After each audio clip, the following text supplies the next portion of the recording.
Hello everyone, welcome to our computer network practical demonstration video. So we designed and implemented a small-scale computer network and configured several important network services step by step. So our project includes the following major tasks: physical network setup, IP addressing and connectivity testing, DHCP server configuration, DNS server configuration, email server setup and testing, database creation, and many more. So talking about our team, this project was completed as a group assignment and our group members are Nuveen, Isuru, Himaya, Sasindu, Sheikh and Yasasmi. So during our university lab sessions, we completed all required tasks step by step and recorded the process. In this video, we have combined all recorded clips into one complete demonstration of the entire system implementation. Now let's get started with the physical network setup. So first let's see what is a crossover cable.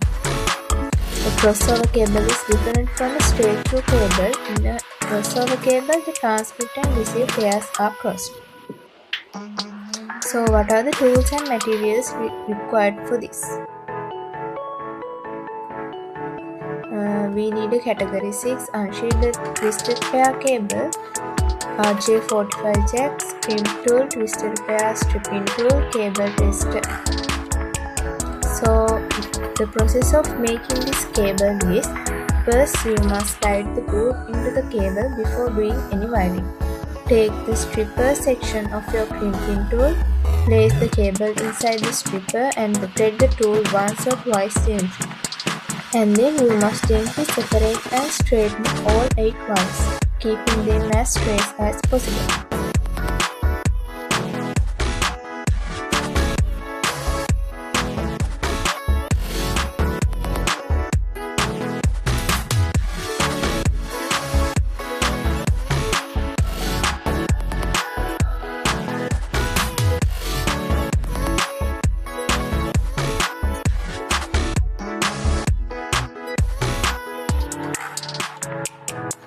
Now use the cutter on the crimping tool, cut the wires so they all exactly the same height. Leave around 1.3 cm length. Hold the RJ45 up with the flip facing down and then put the wires in slowly, making sure every wire goes into correct slot. And you can see the wire tips touching. Now put the connector into the crimping tool's RJ45 slot and squeeze the handle firmly until the metal pins press down. And if you have a cable tester, plug one end into the main unit, plug the other end into the remote unit and power on. The crossover cable should show pin 1 to pin 3, pin 2 to pin 6, pin 3 to pin 1, pin 6 to pin 2. So other pins go straight. 4 to 4, 5 to 5, 7 to 7 and 8 to 8. Once the cables are verified, we proceed to connect the computers using a switch-based Star Topology. In this topology, all computers are connected to a central network switch. After completing the physical connections, we label each computer according to its role in the system. The devices were assigned the following roles as PC A client, D developer, C DNS and DHCP server, D web server, E database server, and F as. So the next part is IP address configuration and connectivity. After the physical setup was completed, the next step was to configure the IP addresses for all machines in the network range. We manually assigned IP addresses to each computer according to its role. After configuring the IP addresses, we verified the network connectivity by performing ping tests between the machines. The ping command set at one computer to another and confirm whether communication between the devices is successful. We tested connectivity between several computers.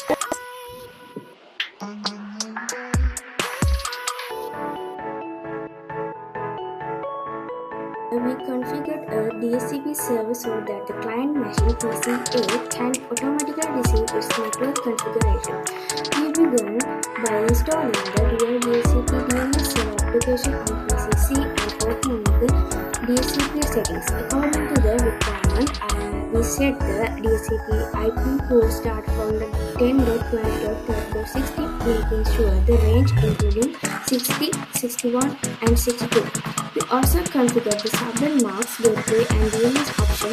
After that, we went to PCA and changed the network adapter settings to obtain an IP address automatically using the command ipconfig/remake. PCA successfully received a dynamic IP as such as 10.20.12.60 confirming that the DHCP server was working correctly. Then we configured the DNS server using same dual DNS server tool on PC. Since DNS is included in the software, we opened the DNS configuration section and ensured the DNS service was enabled. We then created a dummy record such as test.lmbta.com, assigning a valid IP address for the network. To verify that the DNS server was resolved named correctly, we used the command ns-test.lmbta.com and the DNS server successfully returned IP address that we configured earlier. This confirmed that the DNS server was set up properly.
In here, we set up the email server on TCP using HTML server.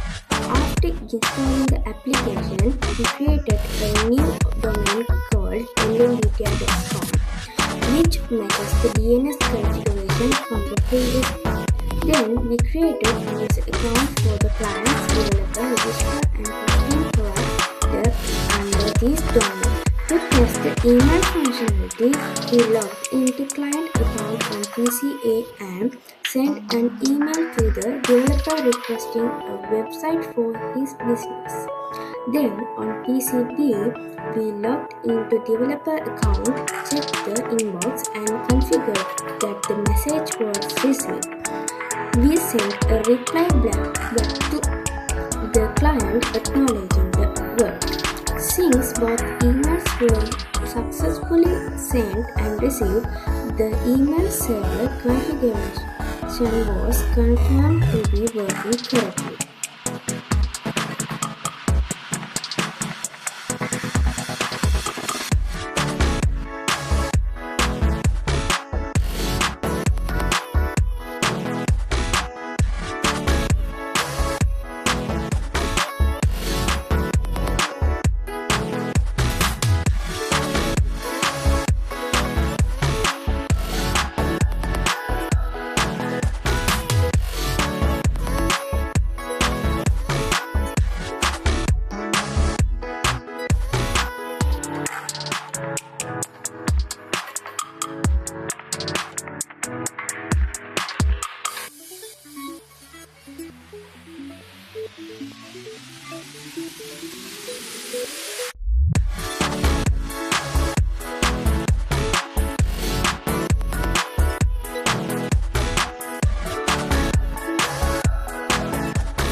Here we create the database that will store the application's data. We use a database management system to create a new database for our project. After creating the database, we define the required tables with appropriate fields such as ID, name, and other necessary attributes. These tables will store the information that users submit through the website.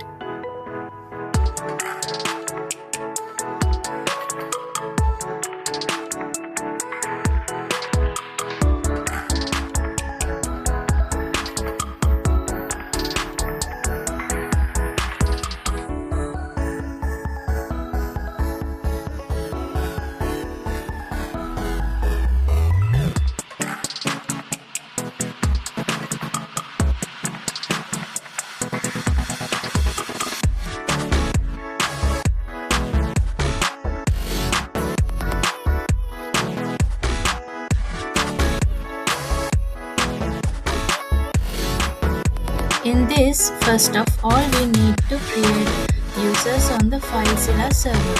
That is, we can create several users who can log into that FileZilla server. Before creating that user, we need to create a folder called FTP in the C location. And that means the files shared by the users will be saved in that FTP folder. Then if we go back to creating the user, we first give the user a name and password. Then for the path where the files should be saved, we give the path of the FTP folder that we created earlier. Then we give permission to the files as read and write as desired. We create a user by giving both read and write or one of the two. That is what happens on the FileZilla. Next, in this FileZilla client, first we need to give the IP of the FileZilla server that we have to fill in. After that, we give the username, password, and port number of the relevant user from the users we created earlier and give a quick connect. Then that user can share files. Also, if we take another user from another device as user 2 can log in. Then we give the IP of the server, give the username as user2 and the password, and give the port as before and give a quick connect. So now there are two users and the FileZilla server. Then if we think that user 1 wants to share a file with user 2, then user 1 sends the FileZilla client application through the server. Then that file is client through the server to user 2. Then that file is received by both the server and user 2.